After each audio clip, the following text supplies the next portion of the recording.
For the past 16 years, Montgomery College has hosted the F. Scott Fitzgerald Literary Conference, a celebration of American literature. And coming up, I'll be talking with Robert Olen Butler, this year's recipient of the F. Scott Fitzgerald Literary Award. So please stay with us. My interview with Robert Olen Butler is just ahead.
I'm Jarvis, Assistant Professor of English here at Montgomery College.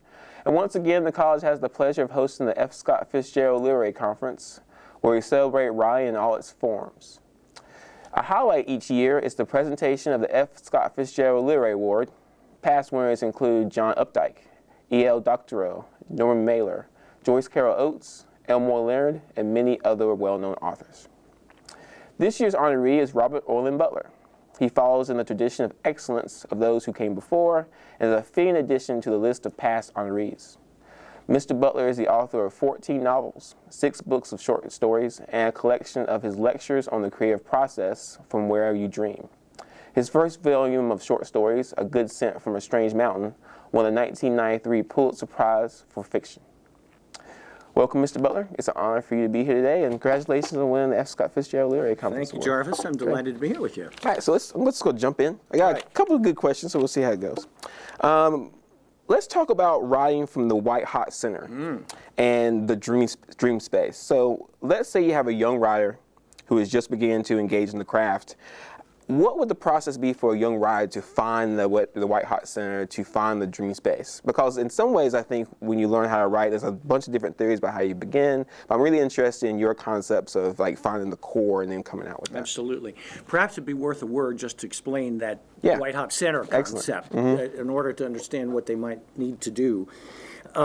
I've been teaching creative writing I'm in my 29th year now, and I find that virtually every student who comes to me, including all the MFAs from University of Iowa who come to our PhD program, and I use that program as emblematic of one of the great programs, I find that there's a fundamental problem in process for almost all aspiring writers. And when we're talking, of course, about writers who aspire to create literature, the literary genre, and that is that they're all writing from their heads. They're writing from their rational faculties.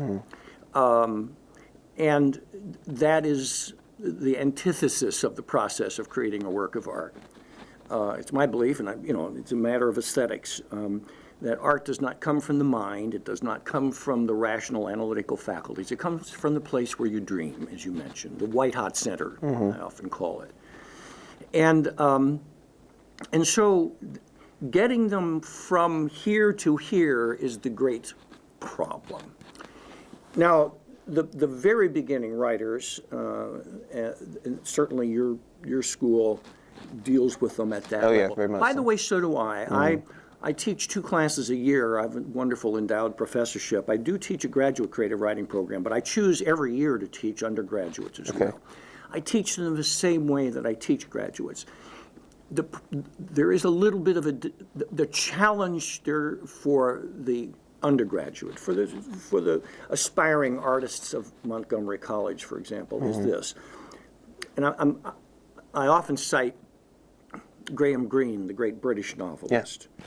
And I'm paraphrasing because I can't remember the quote. And I will tell you, You'll see why in a moment. Okay. He once said something to the effect of that all good novelists have bad memories.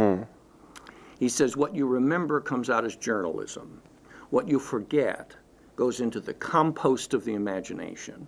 It's that compost heap, which is his equivalent of the dream space or the white hot center.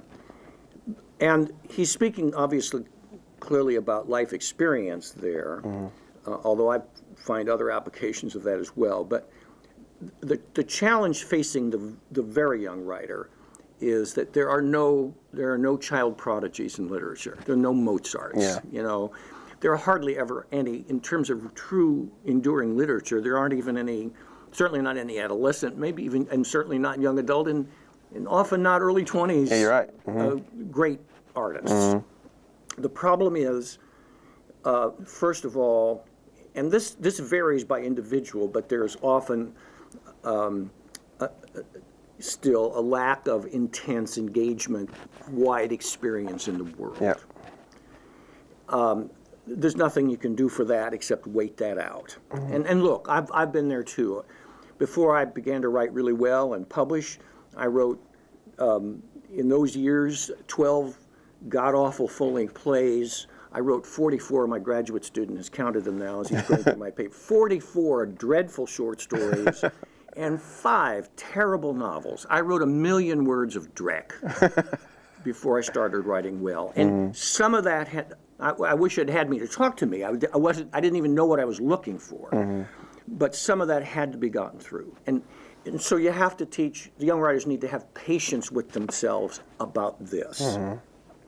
So they haven't had enough experience yet, and then what experience they've had, much of it tends not to be sufficiently forgotten. Yeah.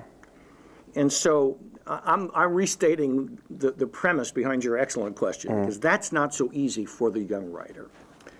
But I find in teaching my undergraduate classes, one advantage is that their minds are still open. Most of the MFA students to come to me think they're way better writers than in fact they are. Well, they have already a preconceived concept of what they want to get when they come into the program. Exactly, what they want to get and how good they are at doing it. They will be going through a period, young writers, of learning the craft and technique. And one of the things that draws them out of their unconscious and into their heads is the fact that necessarily they learn craft and technique in a kind of willful, thoughtful, analytical way. And they're in the workshop, the classic workshop, which I'm not a great fan of the classic workshop. You know, it's the blind leading the potentially sighted. That's really good. And you know, peer criticism is worse than worthless. Okay. The key is to get them patient with themselves, understanding where eventually they must go, and then try to get them working within that fairly narrow, but there is a range of authenticity in their unconscious. And to get them in there, I have exercises to do that.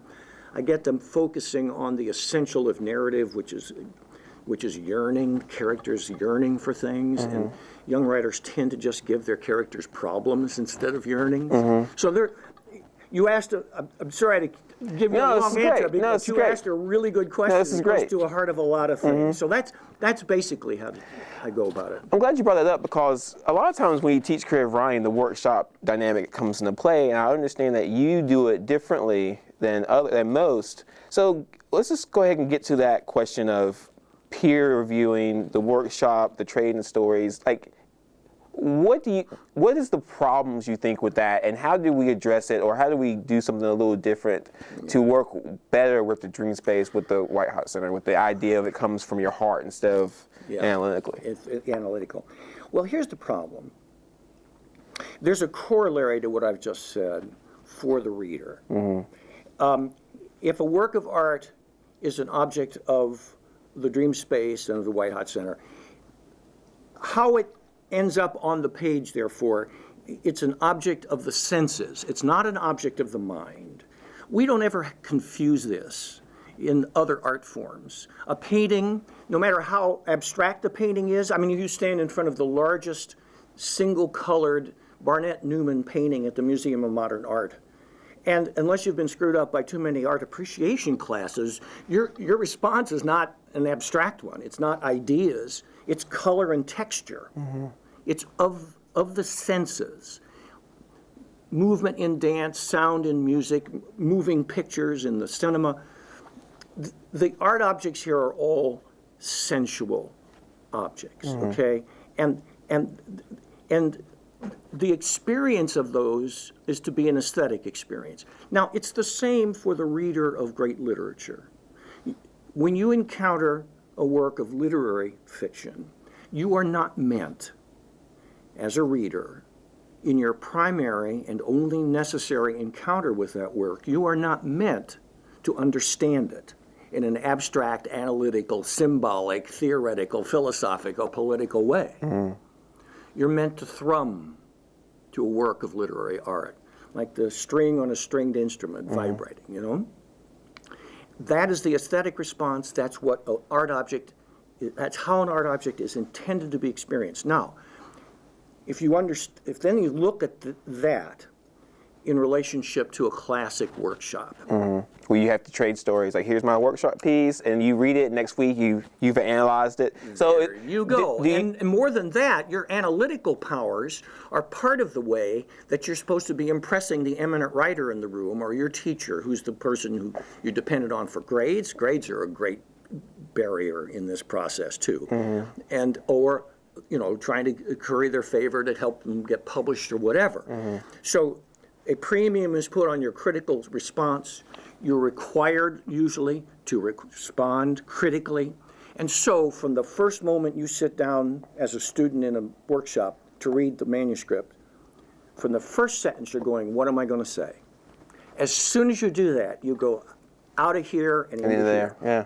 So automatically, whatever you think of to say is going to be worthless because it's not getting at what flaws there might be there that are aesthetic flaws, which are the very things that I'm most concerned about, and an aspiring artist needs to be.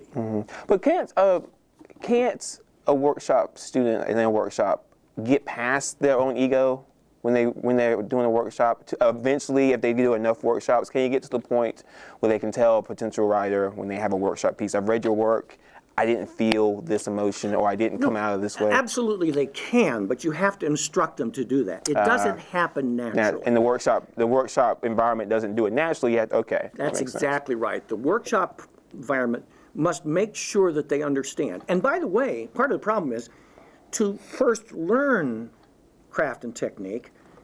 You have to do it analytically. You can't just intuit your way into understanding craft and technique.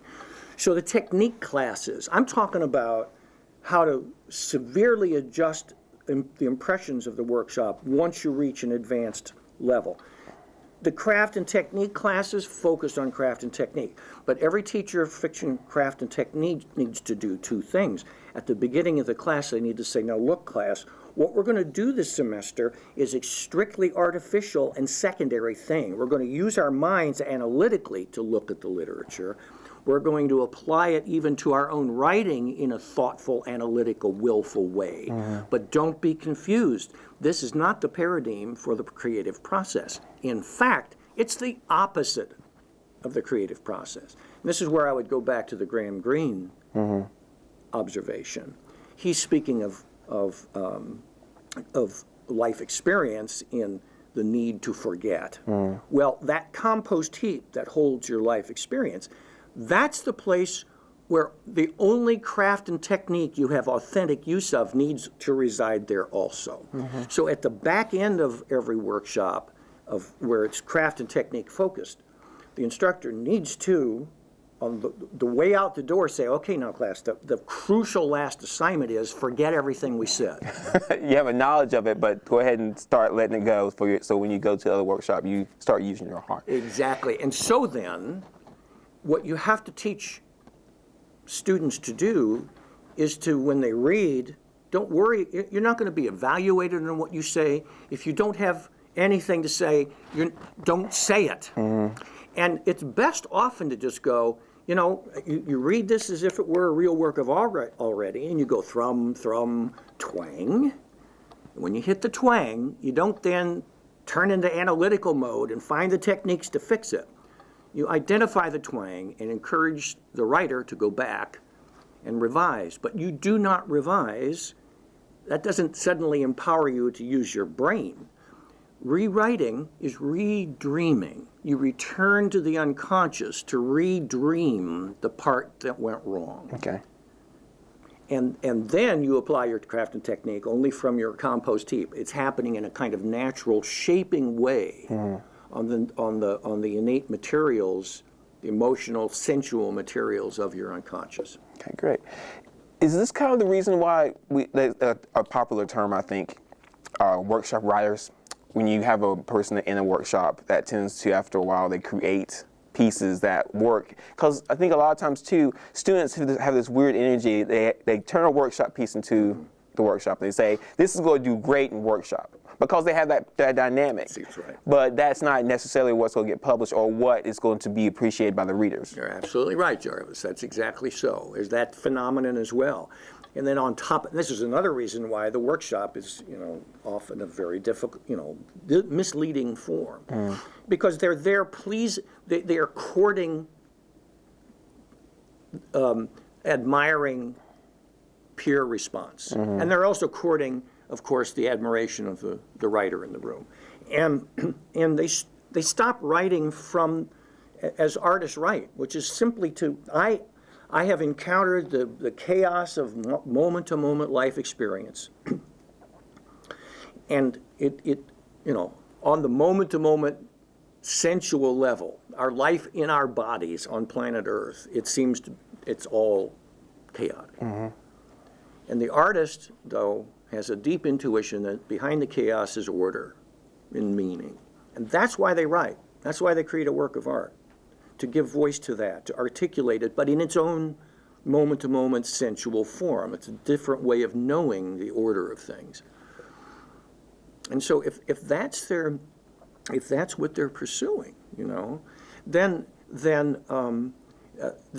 if they're writing stories in workshop in order to get a certain kind of audience response, again, the proper focus shifts dramatically. And then, of course, they are human beings in such a dynamic. Little alliances are formed. And feelings get hurt. But not only hurt, then revenged. Avenged. I'm going to get you next workshop. You wait. Yeah, that's a problem. That's a problem I've witnessed in workshops, and I try to avoid that when I have a workshop. But you've touched on pretty much everything I think about when it comes to workshops. Good. Great. Good.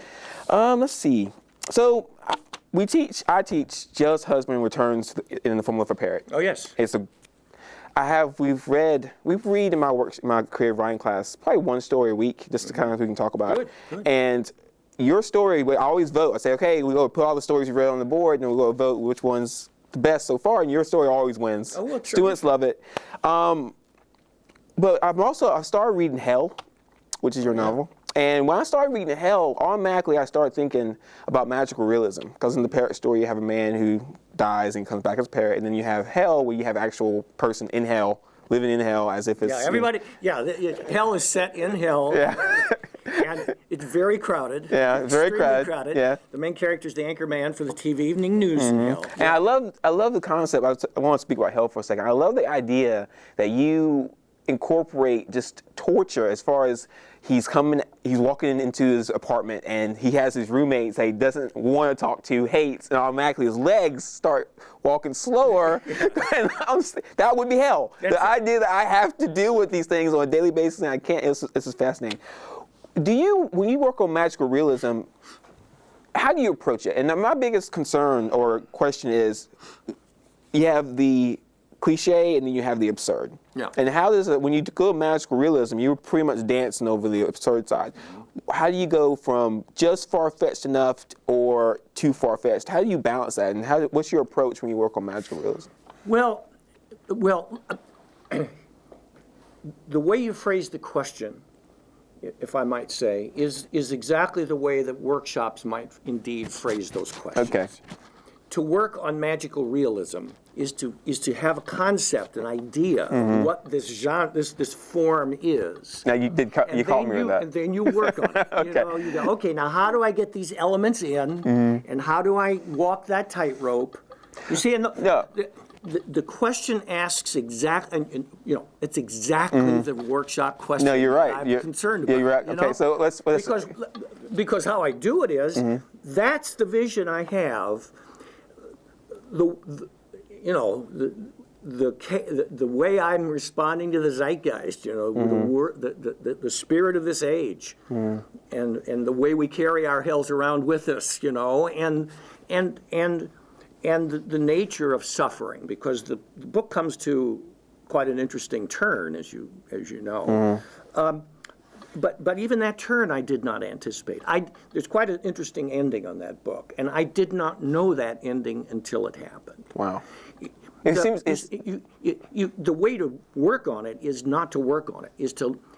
I would never have written that book, 15 or 20 years ago. Somehow, the accumulation of my life experience and the chaos that I experienced along with everybody else had rendered itself into a character and a circumstance and a sense of the world around him, which it happened to be then that the best, truest, fullest, most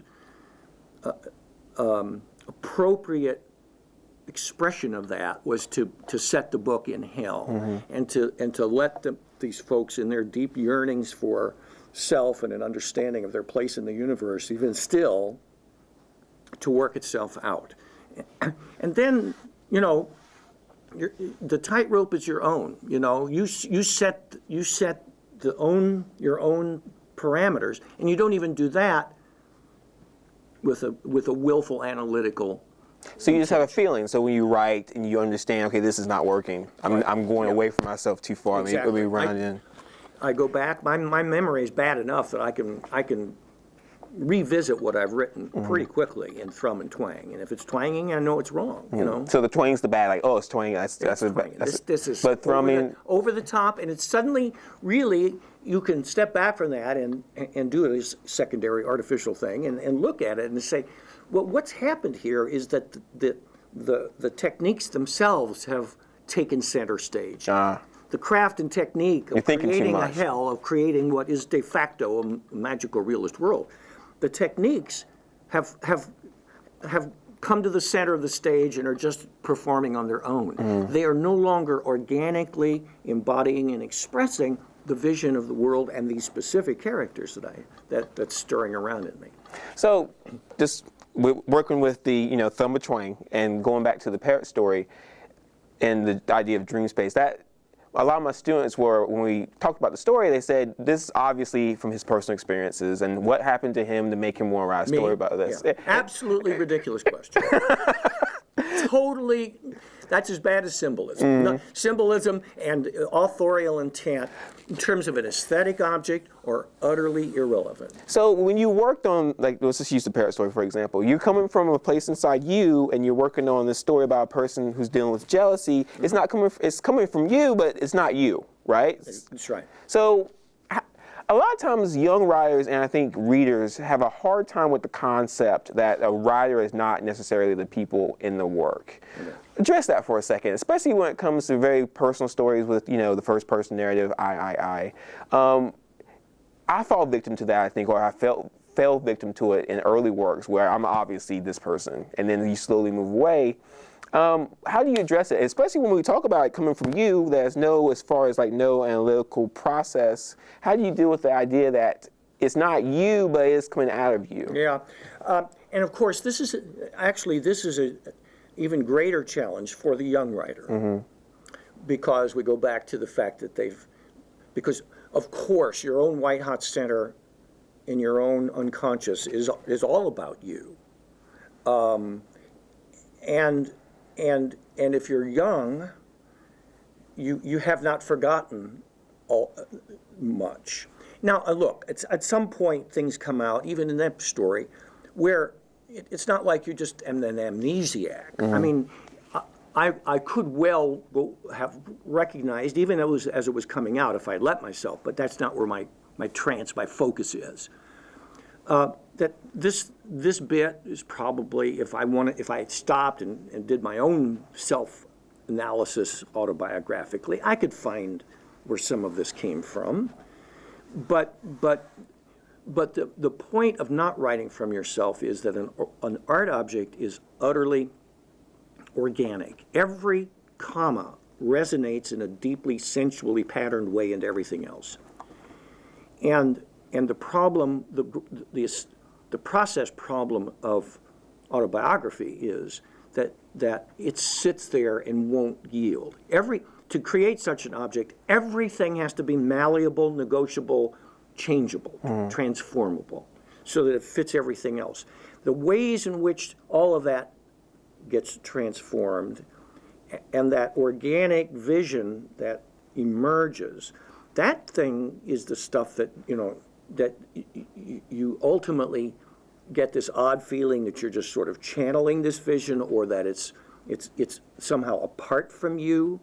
And by the way, eventually, my first 5 novels that were really good after that terrible 1,000,000 words, those 5 novels were very close to, in demographics, that ugly word, of close to me.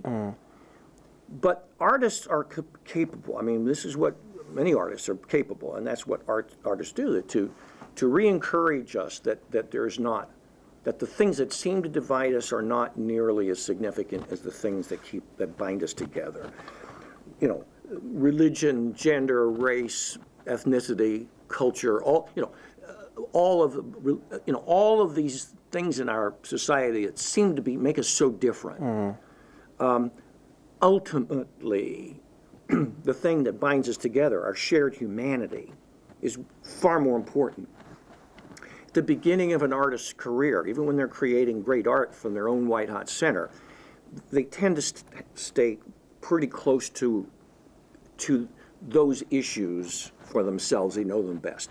But if you keep living ravenously and you keep going into your unconscious day after day, you have to write every day. Don't forget that. I won't. I'm on the train from D.C. to here. I'm going to start writing every day. Exactly. You can't flinch. I mean, great Japanese film director Akira Kurosawa said to be an artist means never to avert your eyes. You can't. If you do that day after day, story after story, book after book, eventually you can break through to the place which I guess Jung called the collective unconscious, where you are neither black, white, red, or brown. You're not male or female. You're not, Catholic, Hindu, Jew, Sikh, or Christian. You're not Vietnamese or American. You're human.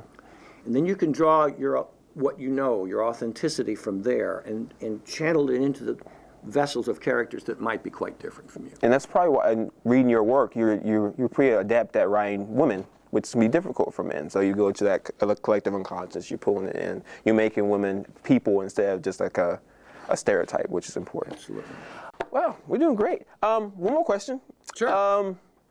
What is, as far as your work, I have an idea, maybe I have the idea of the answer. What's your favorite work that you've ever worked on that when you look at the book on your table, you think, that's my favorite, that's my baby? And what's the one you wish, And that's all the ones that you've written as far as your career. The books were that million, those 5 novels, the 44 stories, the 12 Fully Pleased. I'm very fortunate. Do you still have those printed somewhere? How do you keep going writing a lot of Well, my most useful quality in those years was self-deception. I wasn't really aware of how terrible I was writing.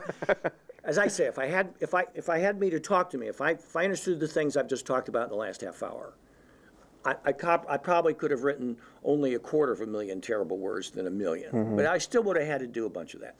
The books I started publishing, it's like choosing between your children or your cats or your dogs. Come on. At that moment in my life, that's how I saw the world, and at that point, I was able to get into that book what I needed to say about that, and not say about that. The way I needed to embody in a sensual object that vision. Throne. That's it. Yeah. Good. Great conversation.